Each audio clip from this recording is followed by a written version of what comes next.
আমাকে class 3-তে class 4-এ শিখাচ্ছে, ছেলে আছে 50টা, মেয়ে আছে 50টা, চিৎকার করে সবাই বলো মাসিক কোনো লজ্জার বিষয় নয়। সব ছেলে বলতেছে মাসিক লজ্জার বিষয় নয়, মহিলা বলতেছে লজ্জার বিষয় নয়। আমাদের জিজ্ঞাসা, একটা ছেলে 3-তে পড়ে, 4-এ বসে, সেই ছেলের কাছে মাসিক কি আইটেম হতে পারে? এটার দ্বারা মূলত তারা ট্রেন আপ করতে চায় না, একটা অসভ্য লজ্জাহীন একটা জাতির ব্যুৎপত্তি আমাদের মধ্যে ঢুকাতে চায়। এই ষড়যন্ত্রের গভীরে যদি আমরা না পৌঁছাতে পারি, আমাদের চিন্তা চেতনা যদি আলগা আলগা উপরে উপরে, কোন দিকে যাব কোন দিকে না যাব, কোন মত নেব কোন পথ গ্রহণ করব, এই সকল বিচ্ছিন্ন ফুরুই বিষয়ের মধ্যে আমরা নিমজ্জিত থাকব। আর ওদের টার্গেট আমাদের মধ্যে থেকে গোল অর্জন করা।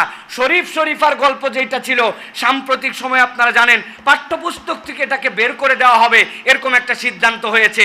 আমরা চিৎকার করে বলেছি আলহামদুলিল্লাহ। কিন্তু ওরা জানতো নাম্বার 1 প্ল্যান কি, নাম্বার 2 প্ল্যান কি। শরীফ শরীফার গল্প একটা এজেন্ডা মাত্র, যেটা বাংলাদেশে টিকবে না তারা 100% জানে। কিন্তু এটার দ্বারা হুজুরদেরকে নিমজ্জিত করে দিয়ে এই গোল দিয়ে বুঝাবে শরীফ শরীফার গল্প কোথায়, পাঠ্যপুস্তকে তো নাই। কিন্তু পাঠ্যপুস্তক থেকে শরীফ শরীফার গল্প নাই, কিন্তু পাঠ্যপুস্তকের মধ্যে এখন পর্যন্ত ফিলিস্তিনের মানচিত্র নাই। পাঠ্যপুস্তকে ইতিহাস বইয়ের মধ্যে বিকৃত ইতিহাস দিয়ে মনে হবে যেন এটা একটা ভারতীয় অঙ্গরাজ্য আমাদেরকে বানানো হয়েছে।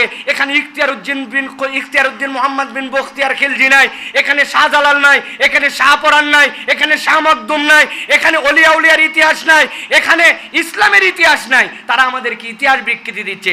শরীফ শরীফা নাই, ইতিহাসও নাই, ফিলিস্তিনও নাই, মুসলমানদের তাহজিব তামাদ্দুন নাই। স্বাস্থ্য সুরক্ষা বইয়ের মধ্যে আপনার আমার সন্তানের জন্য এমন দীক্ষা দেওয়া আছে যেইটার সাথে হ বললে আপনার ঈমান চলে যাবে, ওই দিকে খবর নাই। হুজুর শরীফ শরীফার গল্প আলহামদুলিল্লাহ আমরাও খুশি, এইটা সরে গেছে। কিন্তু এইটার উপরে রেখে বাকি কার্যক্রমগুলা আমাদেরকে ঘোল খাওয়ানোর প্রচেষ্টায় আছে। আমরা যদি সচেতন না হই, আগামী 20 বছর পরে বাংলাদেশ একটি অসভ্য বর্বর একটি অনৈতিক দেশে পরিণত হবে। এটাই হচ্ছে তাদের মূল টার্গেট। হুজুর আপনারা তো সব কিছু আবেগ দিয়ে বলেন, তথ্য দিয়ে কিছু কথা বলেন।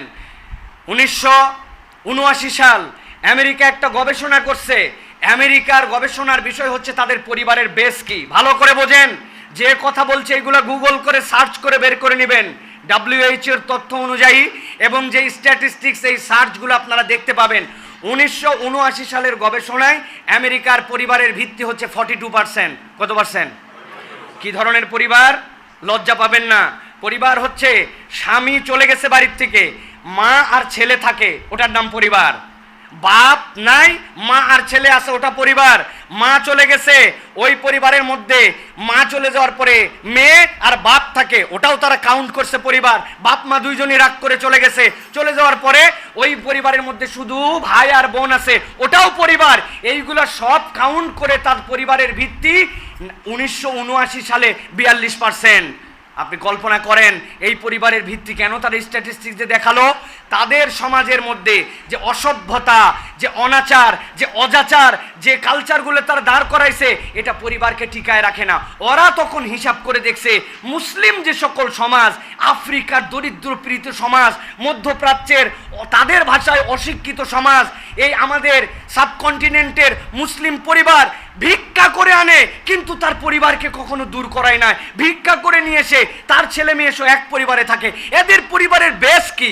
তখন তারা হিসাব করে দেখেছে যে ইসলামের পরিবারের বেস হচ্ছে পবিত্রতা এবং ধর্মীয় অনুভূতি। তখন তারা চিন্তা করেছে দুইটা জিনিস তাদের মধ্যে থেকে দূর করতে হবে।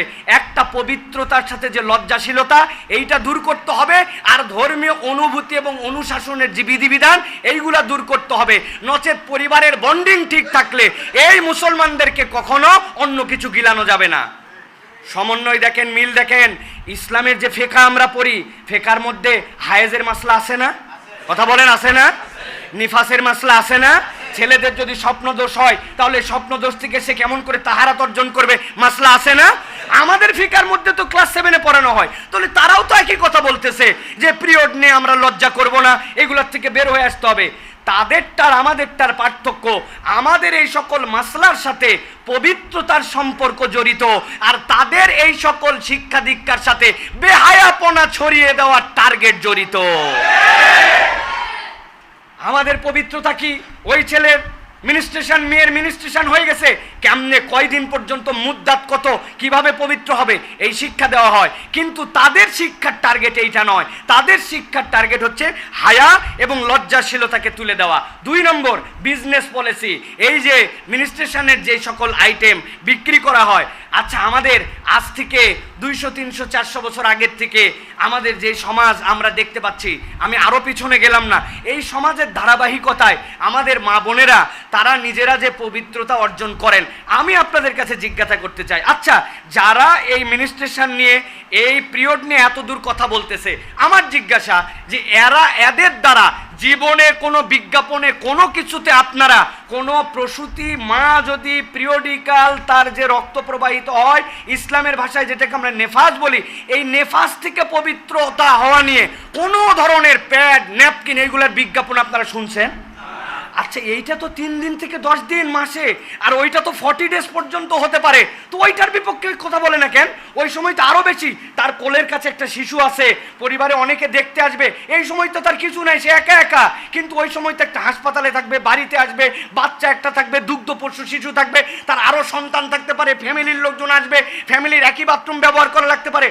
ওদের জীবনে কোনোদিন আপনি নিফাস নিয়ে আলোচনা শুনবেন না।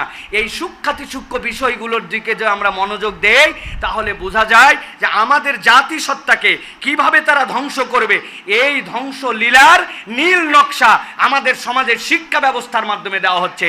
আপনি যদি আপনার শিক্ষা নিয়ে সচেতন না হন, তাহলে আগামীর প্রজন্মকে ইসলামের উপরে, ইমানের উপরে, দিন ইসলামকে কবুল করে মুসলিম পরিচয় টিকায় রাখা এই দেশের জন্য কঠিন হবে। প্রিয় ভাইরা, দেখেন, ভালো করে খেয়াল করেন, তাদের যে ইতিহাস বিকৃতি, স্বাস্থ্য সুরক্ষার নামে যে আমাদের মধ্যে যে বাজে জিনিস ঢুকায় দেওয়া, সহনশীলতার নামে আমাদের চোখের মধ্যে সব কিছুকে সহজ করে দেওয়া, এই বিষয়গুলি তাদের এজেন্ডার মধ্যে। বলবেন হুজুর আরেকটু বুঝাই বলেন, আপনারা বুঝাই বলেন না, আরেকটু বুঝাই বলি আপনাদের কাছে। আমরা মাঝে মাঝে, আমি বিশেষ করে আমরা বললে অনেককে নেওয়া হবে, আমি মাঝে মাঝে ক্রিকেট খেলা দেখতাম, যেহেতু ভালো ক্রিকেট খেলতে পারি, ইউনিভার্সিটিতে খেলছি, মাদ্রাসায় খেলছি, ক্রিকেট বাংলাদেশের 1 নম্বর খেলা।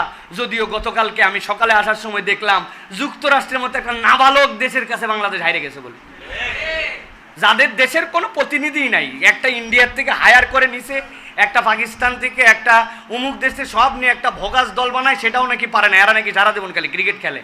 যাই হোক, আমার বলার উদ্দেশ্য ওইটা নয়, আমার বলার উদ্দেশ্য হচ্ছে এই ক্রিকেট খেলার ফাঁকে টিভিতে বিজ্ঞাপন হতো, আমি বিজ্ঞাপনের নাম বলতেছি না, আপনারা বুঝে নেন।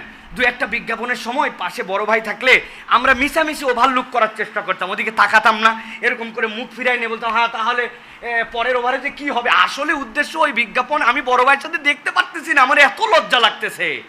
কিন্তু এখন এই আপনারা একটু আগে 2 পিসের ব্যাখ্যা দিছেন, আপনারা একটু পরে 1 পিসের ব্যাখ্যাও দিবেন।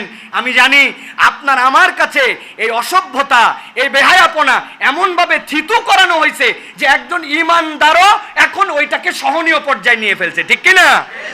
ওদের টার্গেট আমাদের এইগুলাকে সহনীয়তার পর্যায়ে নিয়ে যাওয়া। প্রিয় ভাইয়েরা, এই জন্য আমাদের কিছু করণীয় আছে, প্রিয় ভাইয়েরা, আমাদের কিছু ভাবনা আছে।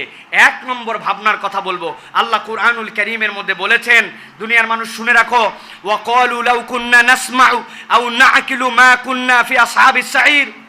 পরিচিত আয়াত। আল্লাহ জাহান্নামে নিয়ে যাবেন, জাহান্নামে নিয়ে যাওয়ার পরে ওই মানুষগুলাকে জিজ্ঞাসা করবেন কেন জাহান্নামে আসছিলে। ওলামায়ে হযরত এখানে আছেন, আমাদের মানুষজন আছেন, তারা কি বলবে? ওয়াকালু লাউ কুন্না নাসমাউ, আহারে আমরা যদি এই কোরআনের কথা শুনতাম, আও নাআকিলু, অথবা যদি আমরা চিন্তা করতাম। আমরা নাসমাউ পর্যন্ত বলে নাআকিলুকে এর সাথে জড়াই দিয়ে আমরা এর মধ্যে দিয়ে পার করে দেই। অথচ ইমাম তাবারি বলছেন মা জাউনা মিনান নাসিহা, নাআকিলু মানে কি? নাআকিলু মানে আমাদের কাছে যে নসিহা আসছে ওই নসিহা নিয়ে আমরা চিন্তা করি। মুসলিম চিন্তাশীল হবে। এখন মুসলিমের কোনো চিন্তা নাই, হায়ার করা চিন্তা নিয়ে চলে। নবীজি এই জন্য আপনার আমার জন্য সতর্ক করে বলেছেন কাফা বিল মারই কাযিবান, একজন মানুষের জন্য মিথ্যাবাদী হও এতটুকুই যথেষ্ট। কি সে করে? যা শোনে তাই বলে। আমরা শেয়ার করে দিচ্ছি কি, আমরা কোনটাকে প্রমোট করছি আমার কোনো দৃষ্টিভঙ্গি নাই, অথচ প্রত্যেক ইমানদার ফিকিরমান হবে, চিন্তাশীল হবে। চিন্তা করছে কি, আমার বাচ্চাটাকে ডাক্তার বানাবো, ইঞ্জিনিয়ার বানাবো, দেশের প্রধান বানাবো, হ্যান ত্যান বানাবো, কিন্তু ওর চিন্তার মধ্যে একবার আসে নাই আরে আমি তো ডাক্তার বানাবো, কিন্তু ওটা জোচ্চোর ডাক্তার হবে কিনা, আমি তো ইঞ্জিনিয়ার বানাবো ও রাস্তার মালকে দেশের মালকে উদ্ধার করে দিবে কিনা, অর্থনীতিবিদ বানাবো ও ব্যাংকের তলা হাওয়া করে বাংলাদেশের ব্যাংকে সাবার করে দিবে কিনা, রাজনীতিবিদ তো বানাবো কিন্তু ওর জীবনে মিথ্যা ছাড়া কোনো সত্য থাকবে না এরকম টাউট বাটপার বানাবো কিনা, পুলিশ তো বানাবো, ইনভেস্টিগেটর তো বানাবো, আলেম ওলামার বিপক্ষে মিথ্যা ইশতেহার দিয়ে তাদেরকে জেলে পুরাবে নাকি তাদেরকে ভালো রাখবে এইরকম পুলিশ হবে কিনা এইটা চিন্তা করে নাই, ইঞ্জিনিয়ার বানাবো, ডাক্তার বানাবো, পুলিশ বানাবো, প্রশাসনিক কর্মকর্তা বানাবো। অথচ ইসলাম বলতেছে না আকিল বান্দা চিন্তা কর, আগে চিন্তা করবি সে সঠিক একজন মানুষ হতে পারে কিনা, যেই মানুষের দাম আল্লাহর কাছে আছে, যেইটাকে আল্লাহ রাব্বুল আমিন কবুল করবেন, এরকম একটা মানুষ বানাবো কিনা, এই চিন্তা কি আমরা করি ভাই? কথা বলেন করিয়ে? অনেকে মনে মনে ভিতরে ভিতরে ভাবতেছেন যে হুজুর বলছে জন্য না জোরে বলা লাগতেছে, আমরা করি কি করি, আমার কাছে সবগুলোর তথ্য আছে, আমরা কি করি সেইগুলো আমি সুযোগ পেলে আপনাদের কাছে একে একে বলবো প্রিয় ভাইরা, এগুলো আমাদের জন্য অত্যন্ত জরুরি বিষয়। পুরা দেশটা কি পর্যায়ে চলতেছে তার একটা সামারি বানাইছি, আমি সামারি দিয়ে নিয়ে আসছি আপনাদের জন্য প্রিয় ভাইরা। অধিকারের মোড়কে বিকৃতির আবেদন, পুরা দেশ এখন সয়লাভ হয়ে গেছে। আপনি খবর রাখেন না, যেই সময় আপনি টোটাফাটা বিষয় নিয়ে চলতেছেন ওই সময় এই দেশের মধ্যে যে বীজ গেঁথে দেওয়ার প্রচেষ্টা চলতেছে, এইটার বিপক্ষে যদি আমরা সতর্ক না হয়, আগামীতে আমাদের সংস্কৃতির আগ্রাসনে পরাজিত হয়ে মাথা নিচু করে এই দেশের মধ্যে আমাদেরকে ঘুরতে হবে, মাথা তুলে এইটার প্রতিবাদ করার মতো লোক খুঁজে পাওয়া যাবে না, কেননা মেন্টালি আমাদেরকে পঙ্গু বানায় দেওয়ার ষড়যন্ত্র তারা করতেছে, ঠিক কিনা প্রিয় ভাইয়েরা? দেখেন আপনাদের কাছে একটা উদাহরণ দেই, আমি কথা দীর্ঘ করব না, ছোট্ট দুই একটা উদাহরণ দেই। LGBTQ জানেন না আপনারা এটা? এই যে সমকামিতার প্রমোট, তারা কি বলতেছে? এটা তারা বলতেছে এরা হচ্ছে সুবিধাবঞ্চিত, এরা হচ্ছে সংখ্যালঘু, এরা হচ্ছে যৌন সংখ্যালঘু। কথাটা শুনতে খুব ভালো, বলতেছে কিছু মানুষ পুরুষ মেয়েকেই বিয়ে করবে, মেয়ে পুরুষকে বিয়ে করবে। মনে করছেন হুজুর এগুলো তো পুরাতন কথা। জি না, ভালো করে বুঝেন, নতুন কথা আপনাদের জন্য, ভালো করে বুঝেন। ছেলে মেয়ে বিয়ে করবে, এর মধ্যে কিছু লোক বিকৃত ভাবে, আমরা যেটা বিকৃত বলতেছি তারা বলতেছে সংখ্যালঘু। কি? তারা বলতেছে একটা ছেলে একটা মেয়ের প্রতি আকর্ষণ রাখতেই পারে, একটা মেয়ে একটা ছেলের প্রতি আকর্ষণ রাখতে পারে। আমরা বলতেছি না সমাজে সবাই হোক, কিন্তু যারা এরকম করবে তাদেরকে স্বীকৃতি দিতে হবে। 1940 সালে আমেরিকার থেকে এই প্রস্তাব ওঠার পরে, এরপরে 1960 সালের পর থেকে আজকের আমেরিকা সহ ইউরোপালারা এটার থেকে বের হওয়ার পথ খুঁজতেছে আর অন্য মুসলমানদের উপর চাপায় দিতে যাচ্ছে। তার কারণ কি? তারা যেটাকে সংখ্যালঘু বলেছিল, আমরা তাদের আচরণেই বুঝতে পারি যে তাদের এজেন্ডাটা তারা ভিন্ন কারণে প্রমোট করেছিল। কিরকম? 5 জন লোক আপনাদের মহল্লার মধ্যে, একজন বিড়ি খায়, একজন হালকা একটু তার থেকে এক ধাপ আগাইছে গাঁজা খায়, আরেকজন হচ্ছে ফেন্সিডিল খায়, আরেকজন ইয়াবা খায়। কয়জন খায়? কথা বলেন। 4 জন। এই সমাজে লোক আছে 400 জন। কতজন? এই 4 জন মিলে এক হইছে যে ভাই সবাই তো খায় না, সবাইকে খেতে হবে তাও বলি নাই, কিন্তু আমরা একটা সংখ্যালঘু গাঁজাখোর সম্প্রদায়, আমাদের সমাজে একটা অধিকার আছে, আমরা কাউকে খাওয়াতে চাই না, কারো জন্য আমরা প্রয়োজনে ডিস্টার্বও করব না। সরকারের কাছে আবেদন, আমাদেরকে সংখ্যালঘু মদারু হিসাবে, গাজারু হিসাবে আমাদের একটা আইডেন্টিটি সমাজের মধ্যে দিতে হবে। আর যদি ঝামেলা হয় তো আমাদের জন্য একটা ঘর বানাই দেখ, যে এই ঘরের মধ্যে যে আমরা গাঁজা খাবো, আমরা সেটার জন্য ডিস্টার্ব করব না। বলেন তো ভাই, এটা বললে সরকার মেনে নিবে? আমেরিকায়ও যদি কেউ বলে আমেরিকানরা মেনে নিবে? কিন্তু ওরা এই টেকনিকে এই সমকামিতার বীজ ছড়াইছে এবং তারা ঠিক একই কথাই বলছে, সব জায়গায় করব না, ড্রপ ইন সেন্টার বানায় দাও। বাংলাদেশে ব্র্যাক সহ, বাংলাদেশে বন্ধু সোশ্যাল মিডিয়া সহ তারা এই কার্যক্রমের পিছনে অর্থ বিনিয়োগ করে তারা সমাজের মধ্যে ড্রপ ইন সেন্টার বানাইছে। বলবেন ড্রপ ইন সেন্টার তো দেখতে পাই না। সরকারি যে সকল স্বাস্থ্যসেবা কেন্দ্র, এইগুলো সব এনজিওর টাকায় চলে। এরা বলে স্বাস্থ্যসেবা, কিন্তু এখান থেকে তারা LGBTQ প্রমোশন করে, সমাজের মধ্যে সমকামিতার বীজ ছড়ায় দেয়, সমাজের মধ্যে ট্রান্সজেন্ডার নাম দিয়ে হিজড়াদের কাঁধে ভর করে আমাদের সমাজকে কলুষিত করে ইসলামের তাজিব তামাদ্দুন মূল আদর্শ থেকে তারা সরানোর জন্য প্রচেষ্টা করে, ঠিক কিনা?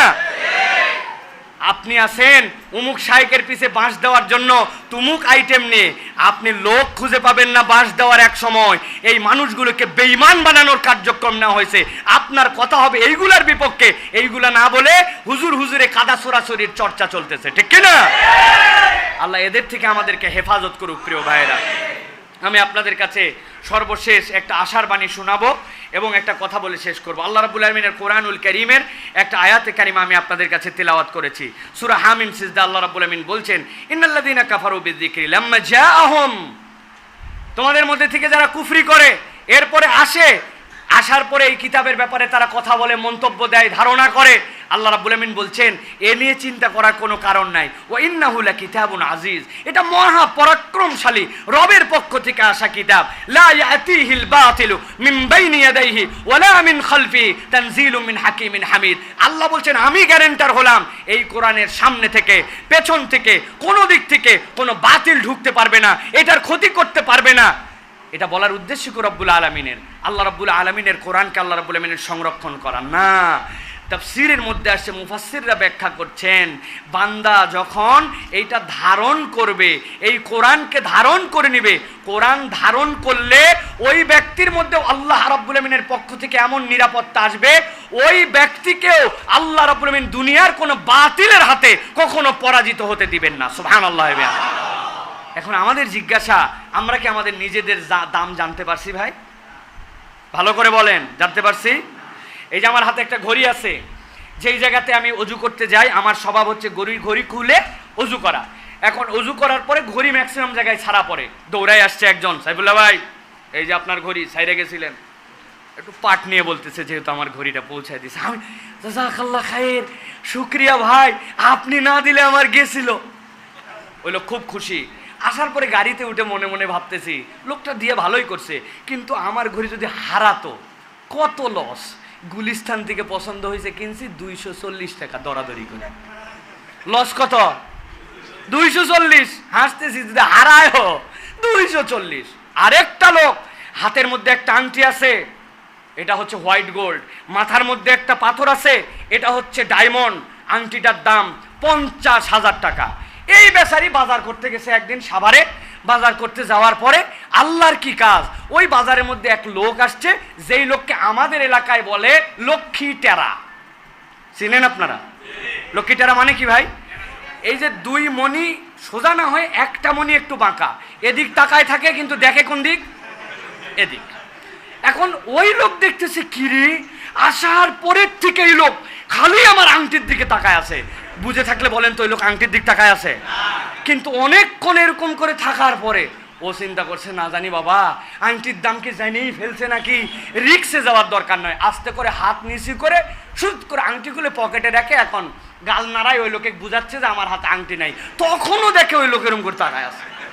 এখন বুঝে থাকলে বলেন, আমি যে এই যে ঘড়ি নিয়ে চিন্তা করলাম না, ঘড়ির দাম কত? কথা বলেন। আর আংটি নিয়ে টেরা লোক দেখার পরেও, আল্লাহরই সৃষ্টি, টেরাকে টেরা বলা যাবে না, এটা বোঝানোর জন্য বললাম। তা এই লোকটা আংটি নিয়ে ফিকির করলো, কারণ দাম কত?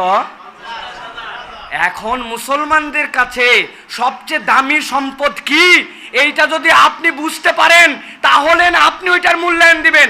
আপনি মনে করছেন আমার দামি সম্পদ বাড়ি, আমার দামি সম্পদ গাড়ি, আমার দামি সম্পদ আমার সম্মান, আমার দামি সম্পদ আমি একটু ওয়াজ করতে শিখছি, আমার অডিয়েন্স। জি না, আপনার দামি সম্পদের নাম ঈমান। এই ঈমানের কারণে আপনার জান্নাত অথবা জাহান্নাম নির্ধারিত হবে। অতএব সকল এজেন্ডার আগে ঈমান সংরক্ষণের এজেন্ডাকে আমাদের 1 নম্বর রাখতে হবে, ঠিক কি না? যদি আমাদের কোনো দাবি আসে, ওই জায়গায় কোনো স্যাক্রিফাইস নাই, কোনো রকম মন্তব্য নাই, আমরা সকলে একমত, ঠিক কি না? এই জায়গায় আমাদের এক হতে হবে। এই ঈমান চোরেরা আমাদের শিক্ষার মধ্যে দিয়ে ঢুকতে চায়, আমাদের দীক্ষার মধ্যে দিয়ে ঢুকতে চায়, আমাদেরকে তারা হারায় দিতে চায়। আমাদেরকে এখান থেকে বেঁচে থাকার জন্য চেষ্টা করতে হবে। এখন জিজ্ঞাসা, বেঁচে থাকবো কি দিয়া? ওয়াজ দিয়া, মাহফিল দিয়ে। জি না, সাইফুল্লাহ এই জায়গায় ওয়াজ করে গেল, আপনারা হই হই দিলেন, মোটামুটি খুশি। শায়েখ আহমদুল্লাহ একটা কথা বলেন, সাইফুল্লাহ ভাই এই ফেসবুকে 30 লক্ষ ফলোয়ার, এইগুলো নিয়ে উৎসাহিত হয়ে কোনো কথা বলা যাবে না। কারণ আমাদের যারা এর থেকে বড় বড় ফলোয়ারওয়ালা ছিল, তারা যখন আটকায় গেছেন, প্রবলেমে পড়ছেন, এই ফলোয়ারদের একদিন স্ট্যাটাসও খুঁজে পাওয়া যায় নাই। গোপন আইডি থেকে স্ট্যাটাস দিত, নিজের আইডি থেকেও না। অথচ তারা পাছা উঁচু করে থাকতো, হুজুর কি বলবেন, নারায় তাকবীর দিবে, ওইগুলোর খুঁজে পাওয়া যায় নাই, ঠিক কি না? সুতরাং এই সকল ফলোয়ার দিয়ে কাম হবে না। কথাবার্তা যেটা বলা হবে ওইটা হৃদয় থেকে ধারণ করে নিয়ে আমাদেরকে আমাদের নিরেট আল্লাহর জন্য অনুগামী আমাদেরকে হওয়ার চেষ্টা করতে হবে। প্রিয় ভাইয়েরা, এই ব্যাকগ্রাউন্ডের কারণ কি? এইগুলা বুলেট কোথা থেকে তৈরি হবে? এইগুলা তৈরি হবে আমাদের এই সকল মাদ্রাসা, আমাদের এই দ্বীনি প্রতিষ্ঠান, যেখান থেকে আমরা আমাদের সন্তানদের বেসিকগুলা দাঁড় করায় দেওয়ার চেষ্টা করব। প্রিয় ভাইয়েরা, এই বেসিক যদি ঢুকে, মুফতি আমির হামজা বলেছে 2টা গ্যারেন্টি সে আপনাদের কাছে দিয়েছে, আমি আরেকটা গ্যারেন্টি আপনাদের কাছে দিতে চাই। সে বলেছে এই সন্তান ইনশাল্লাহ আপনাকে বৃদ্ধাশ্রমে রাখবে না। আরেকটা কথা বলছে, ইনশাল্লাহ এই সন্তান আপনার সাথে বেয়াদবি করে চোখ তুলে চোখ রাঙায় অসভ্য আচরণ করবে না। আমি আরেকটা জিনিস বলতে চাই, সবচেয়ে বড় নিয়ামত, ওই সন্তান যদি আমাকে কথার কথা বৃদ্ধাশ্রমে বাধ্য হয় রেখে দেয়, কথার কথা সে বেয়াদবি করে ভুল বুঝে আমার সাথে চোখ রাঙায় কথা বলে, আমার তেমন কোনো সমস্যা নাই, আল্লাহর সাথে হিসাব বুঝবে। কিন্তু ওই সন্তান যদি ঈমান হারা হয়ে যায়, তাহলে তো আমার আর পাওনাই কিছু থাকলো না। আমি গ্যারেন্টি দিতে চাই, যার ভিতরে কোরআনের নূর আছে, ইনশাআল্লাহ ওই সন্তান হেদায়েত চূড়ান্তভাবে বিচ্যুত হয়ে যাবে না। পথ হারা হলেও আল্লাহ তাকে পথ দেখাই দিবেন ইনশাআল্লাহ। আলেম ওলামারা আপনাদেরকে মাঝে মাঝে ডাকবে, এখান থেকে আপনার ইনফরমেশন নেবেন এবং এটাকে স্প্রেড আউট করার জন্য চেষ্টা করবেন।